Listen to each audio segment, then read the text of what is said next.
We just put out the buttercream icing. Stuff is awesome. The bears will go right for that buttercream icing before they even break into the barrel. They love this stuff. Sometimes they'll start out a little bit slow on the sweets, but once they turn to the sweets, I mean, they just hammer the icing. And then of course, it's good to have a good variety of your trail mix and breads and Hostess and whatever you guys use is awesome. But I'm telling you, you've got to add some buttercream icing, or any type of icing for that matter, to your bait setup. Make sure to read your rules and regulations. In Idaho, we're okay to smear frosting on the trees and on the outside of the barrel. For example, I know in Wyoming, you can't do this.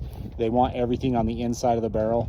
Every state's got their weird little rules and their little stipulations. So just make sure this particular bait is in Idaho. We're totally legal to do this. The bait barrel's full of trail mix, or the bear mix. It's got quite a bit of peanut in it, and nutty bar. We've got nutty bar in there. We've got some cheese. We don't have any meat. We don't use any meat products or anything. Sometimes later in the season, if I've got a big boar that's just not as interested in the sweets, which is very rare, but we'll do, I'll throw in maybe a couple snack bags with some, you know, leftover food from dinner, chicken Alfredo or pizza, hot dogs, you know, things like that, just in a little gallon Ziploc bag.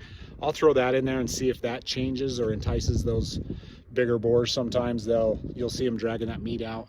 Otherwise, I don't like it to get rotten and rancid in there. Your bears are covered in it, and it's just, I just don't like the smell of it either. So, and it brings in a lot of flies and bugs, and they usually end up inside the blind. So I think we're set. I've got to hang the camera, spray the attractants. The wind is blowing like crazy right now, so it's awesome. It's gonna spread scent all over.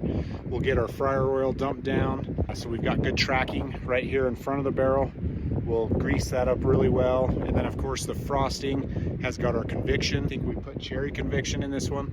So as they're eating the frosting and tracking it around, that's really good scent for them to spread those scent trails. And that's how you get a lot of bears to your bait site quickly. Once one bear finds it, it tracks around, leaves all those trails, I call them marketing trails, and other bears are gonna follow it back.